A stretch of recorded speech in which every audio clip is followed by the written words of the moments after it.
I am a Methodist both by birth and by choice.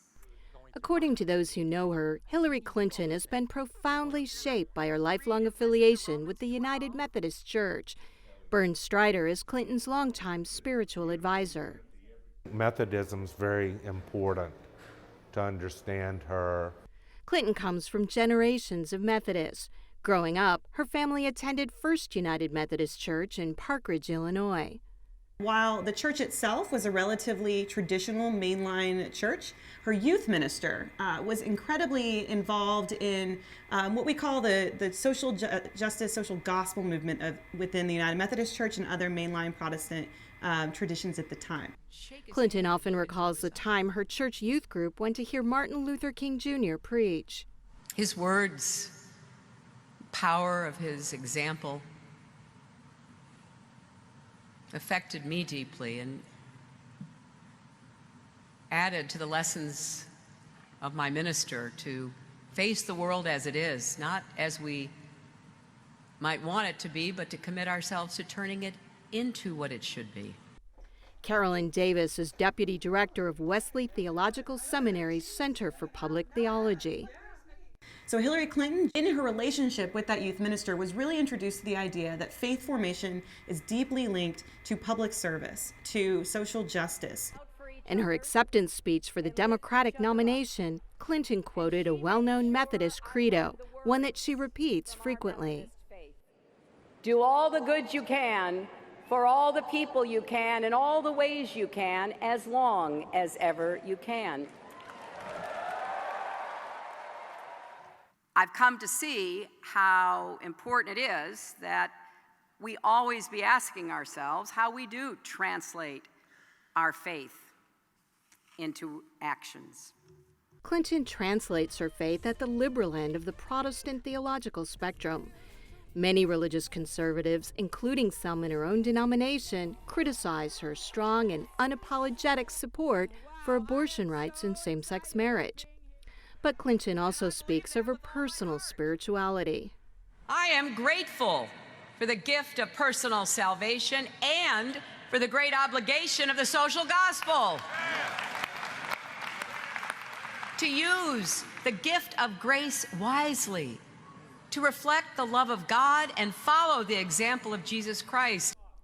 After her Democratic convention speech, Clinton's campaign tweeted a video of her with running mate Tim Kaine and their families praying together. Her friends say prayer is very important to her. She has an active prayer circle, a small group that she prays with, and they pray for her. And Clinton says her faith has helped her through some difficult times. I've made my share of mistakes. I don't know anyone who hasn't. Everyone here today has stumbled on their own stony paths. It's grace that lifts us up and grace that leads us home. I believe in God. I believe in the Bible. I'm a Christian. Donald Trump identifies himself as a Presbyterian. He was confirmed at First Presbyterian Church in Jamaica, New York. For much of his youth, his family regularly attended Marble Collegiate Church in Manhattan, affiliated with the Reformed Church in America and one of the nation's oldest Protestant congregations. Trump and his first wife were married there, although he is not currently an active member. From 1932 until 1984, Marble Collegiate was led by prominent pastor and best-selling author Norman Vincent Peale, who is best known for preaching about the power of positive thinking. Now, what I want to talk to you about tonight is why positive thinkers get positive results. Trump has said several times that his many successes were achieved through such positive thinking. Many observers also say Trump's affinity for this philosophy can be seen in his relationships with several high-profile prosperity gospel preachers. Trump does not appear to be comfortable speaking about faith on the campaign trail. He was famously mocked for calling a book of the Bible 2 Corinthians rather than the more commonly used 2 Corinthians. Referring to 2 Corinthians, for example, and similar things were just, I think, an indication that this isn't a churchy individual at all. His faith is more, I think, in the background than that. It's not part of his everyday language. Some people of faith who have met with Trump say it would be wrong to consider him a non-believer. Marjorie Dannenfelser, who's Catholic, heads Trump's pro-life advisory council. I think he has a budding faith, and I think he's very curious about the faith. When you notice something about other people that you think, what makes that person different? There's something different and unique and permanent about that person's presence. And I think that is what I see in him. He's really drawn to people of faith. A Trump administration, our Christian heritage will be cherished, protected, defended like you've never seen before.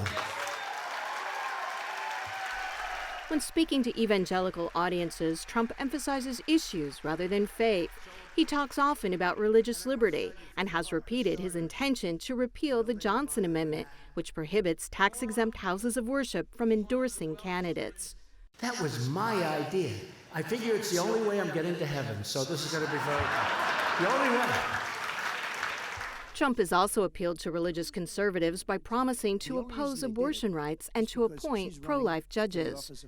His stands on those issues have convinced some conservative evangelicals to support him, despite his several marriages and comments that many found offensive. Ohio pastor Frank Amedia has been one of the Trump campaign's liaisons for Christian policy. I'm not going to judge somebody's Christianity. What I care about is that he's raised himself up for Christian rights, for the First Amendment, for religious rights. In speaking to religious audiences, Trump sometimes refers to God's hand being on the nation's future. There's a biblical verse that I've often read, and I want to repeat it again because I think it is so important to what we're trying to achieve right now for our country. It's from 1 John chapter 4. No one has ever seen God, but if we love one another, God lives in us, and his love is made complete in us. So true. For me, my motivation is a spiritual and religious one. Tim Kaine's Roman Catholic faith has played a major role throughout his life. He grew up in a Midwestern middle-class family and attended Catholic schools. I had gone through college and law school and kind of drifted away from church going and, was in the more questioning and rebellious phase of adolescent malehood. Then he says at Harvard Law School, he reached a point where he didn't know what he wanted to do with his life. He took a year off and went to work with Jesuit missionaries in Honduras. He frequently discusses the deep impact of that experience, sometimes using both English and Spanish. I really learned about the power of faith from my friends in El Progreso, Honduras. Faith, family, hard work, basic valores americanos. Works among the Jesuit priests, works among the communities they were working with, encounters leaders like Oscar Romero, gets introduced to this idea of liberation theology. So Tim Kaine gets to know this theological idea that God is on the side of the oppressed first, that the poor, that the underserved have God's preferential love. By the time I came back to law school, I was really focused on using my legal career to benefit the least of these. For more than 30 years, Kaine and his wife have attended a predominantly African-American Catholic church in Richmond, where they were married in 1984. Kaine even sings in the choir. We're very, very involved in it. It's a small parish, kind of in the inner city of Richmond, but it's been a real wonderful faith home. Kaine ties his political work on poverty and environmental issues directly to his faith, but he's been criticized by some Catholics for taking other political positions that differ with church teachings, particularly in his support for abortion rights. When asked about conflicts between his faith and his politics, he often chooses to highlight his struggle as a governor in allowing executions, something the Catholic Church opposes. I believe in the teachings of my church, but I also know what it is to take an oath to uphold the law, and that upholding oaths is also a virtue. It's also a moral thing. On the campaign trail, Kaine speaks frequently and comfortably about his faith. And in a 2012 interview, he told us he urges other Democratic politicians to do the same. We can be inclusive as religious people without sacrificing any of our sincere beliefs, but we can do it in an inclusive way. I'm a Christian, a conservative, and a Republican in that order. And Mike Pence grew up in Indiana in an Irish Catholic Democratic family. Mom and Dad, strong faith, but for me, I found something was missing as I came up, and I went off to college and had largely walked away from the faith that I was raised to believe in. At college, he got involved with a non-denominational Christian fellowship group.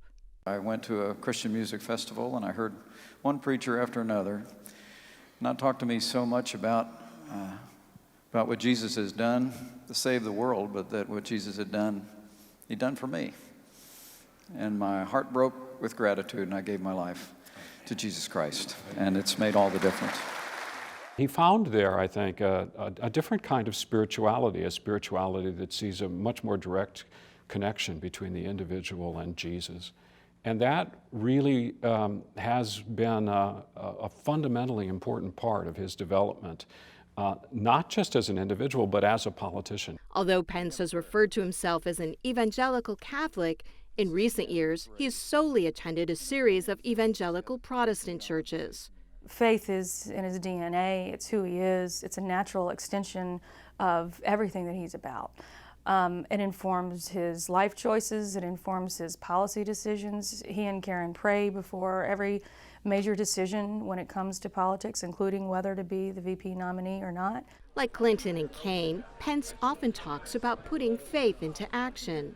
Your presence here today demonstrates that you are committed to putting feet on our values, feet on our faith. For Pence, faith is translated into conservative policy positions, such as his firm opposition to same-sex marriage and abortion. I long to see the day that Roe versus Wade is sent to the ash heap of history where it belongs.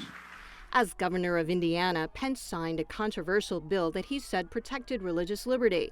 The bill was supported by conservative evangelicals, but opposed by others in the faith community who said it expanded discrimination against LGBT people. Mike Pence has been deeply formed in the evangelical tradition, particularly the strains of evangelicalism that have sought to put into public policy reflections of the values of the conservative evangelical right. Pence's position on the Republican ticket has reassured some white evangelicals and conservative Catholics who had reservations about Trump.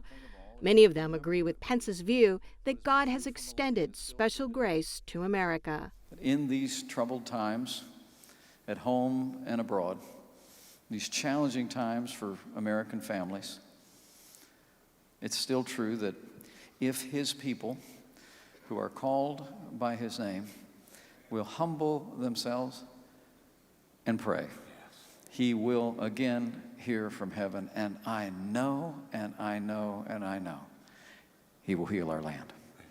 So let's pray. I'm Kim Lawton reporting.